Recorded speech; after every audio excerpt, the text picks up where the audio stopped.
तो सभी प्यारे छात्रों का कक्षा 10वीं गणित में स्वागत है। आगे बढ़ते हुए प्रश्नावली 5.1 में ये जो प्रश्न क्रमांक चौथा है ना, इसका आज हम चौथा प्रश्न करने वाले हैं।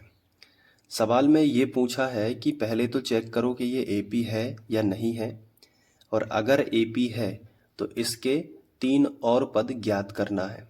तो चलिए चौथे प्रश्न को हम अलग से लिख लेते हैं ताकि सवाल को बहुत अच्छे से समझा जा सके। तो प्रश्न को हमने अलग से लिखा है। अब चूंकि अभी हम ये तो नहीं कह सकते ना कि ये समांतर श्रेणी है, क्योंकि हमें पता ही नहीं है कि इनके बीच का जो अंतर है वो समान है भी या नहीं भी। तो हम लिखेंगे दी गई संख्याओं की सूची, और जो भी हमें संख्याएं दी गई हैं उनको लिख लेते हैं, जैसे कि -10, -6, -2, फिर 2, फिर डैश डैश डैश डैश। ठीक है, ये संख्याओं की सूची है। अब चेक करते हैं सबसे पहले कि ये एपी है या नहीं है। तो कैसे करोगे? बहुत सिंपल है, दूसरे पद में से पहला पद घटाओ, यानी कि a2 माइनस a1 कर दो। तो a2 कितना है? -6। उसमें से घटाना है पहला पद कितना है? -10। ठीक है, समझ में आ रहा है ना? अब देखो, बराबर के नीचे बराबर लगा लो। -6 तो ज्यों का त्यों, माइनस माइनस जब समान चिन्ह हो तो गुणा में उनका प्लस हो जाता है, क्योंकि कोष्टक का मतलब गुणा होता है। माइनस माइनस प्लस हो गया और 10 ज्यों का त्यों। अब 10 में से 6 घटा दो, कितने बचे? 4 बचेंगे, वो भी धन के, क्योंकि धन की संख्या बड़ी थी। अब तीसरे पद में से दूसरा पद घटा दो, तो तीसरा पद बताओ जल्दी से क्या है, और फिर दूसरा पद भी बताओ। तो तुम कहोगे सर तीसरे नंबर पे तो -2 लिखा है, तो तीसरा पद क्या है? -2। फिर माइनस लगा लो। a2 यानी दूसरा पद क्या है? -6। इसको घटाना है तो -6 लिख लिया। बराबर के नीचे बराबर, -2 ज्यों का त्यों। देखो फिर से एक बार माइनस माइनस क्या हो जाएगा? प्लस, और ये 6 ज्यों का त्यों। तो 6 में से 2 चले जाएंगे तो कितने बचेंगे?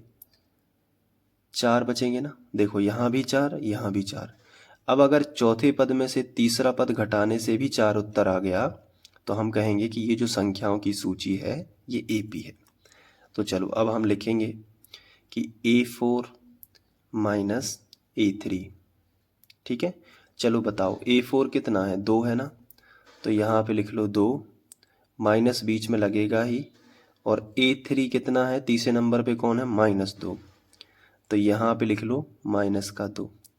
बराबर के नीचे बराबर लगा लो, 2 है तो 2, माइनस माइनस का क्या कर लो? प्लस, और 2 ज्यों का त्यों। 2 और 2 कितना हो जाएगा? 2 और 2 हो जाएगा 4। तो देखो यहाँ भी 4, यहाँ भी 4 और यहाँ भी 4। तो अब आपको अच्छे से पता चल रहा होगा कि ये तो एपी है। तो यहाँ आपको लिखना है एग्जाम में कि यहाँ a2 माइनस a1 बराबर है a3 माइनस a2 के, और वो भी बराबर है a4 माइनस a3 के, और इसका तीनों का सेम आंसर है 4। अतः दी गई संख्याओं की सूची, अतः दी गई संख्याओं की सूची,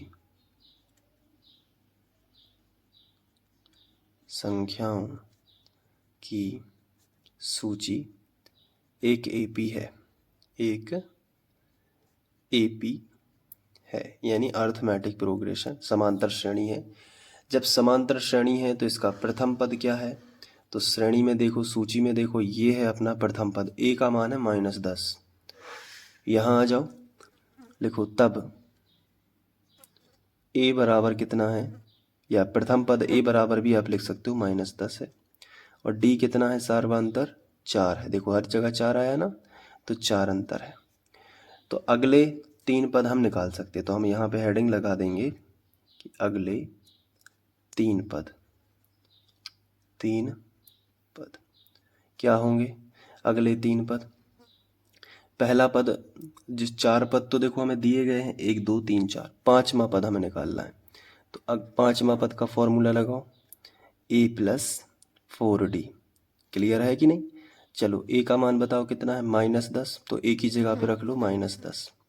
प्लस है तो प्लस लगा दो, 4 लिखा है तो 4 लिख लो, और डी का मान कितना है, 4 ही है ना, पॉजिटिव प्लस का, बराबर -10 ज्यों का त्यों, और 4 चौकी 16, तो 16 में से 10 जाएंगे, कितने बचेंगे, 6 बचेंगे। अब A6 देख लो, A6 का फॉर्मूला मैंने क्या बताया है, A + 5D, मतलब एक D कम करके लिखना होता है। तो A का मान कितना है, -10 + 4, और सॉरी 5 है ना यहाँ पे, तो यहाँ पे क्या आना चाहिए, 5, और D का मान कितना है, 4, तो -10 और 5 चौके 20, है ना। देखो ये 5 चौके 20, तो बताओ 20 में से 10 जाएंगे तो कितने बचेंगे, धन के 10 बचेंगे। अब A7 निकाल लो, A7 क्या होता है, A + 6D, तो A का मान कितना है बता दो जल्दी, -10 + 6, D का मान कितना है, 4, क्लियर, तो -10 और फिर 6 चौके 24, तो 24 में से 10 जाएंगे तो कितने बचेंगे, 14, तो अगले 3 पद 6, 10 और 14 होंगे, और यही तुम्हारा जो है आंसर हो जाएगा। और इस तरीके से सवाल को हल कर देना, ठीक है। तो ये चौथा क्वेश्चन भी आप स्क्रीनशॉट ले लो, इसका अच्छे से लिख लेना, ठीक है। स्क्रीनशॉट में दे देता हूँ, यहाँ से स्क्रीनशॉट ले लो ये, फिर इसके बाद यहाँ पे, और फिर ठीक है। तो चौथा सवाल जो है डन हुआ। अब 5वां सवाल आपको करना है, 6वां सवाल करना है, नहीं बनता है तभी वीडियो देखना है, पहले फिर से प्रैक्टिस करनी है। जितनी प्रैक्टिस करोगे उतना ही गणित में निखरते जाओगे और पढ़ाई में भी मज़ा आएगा। चलिए मिलते हैं नेक्स्ट वीडियो लेक्चर में। Thank you.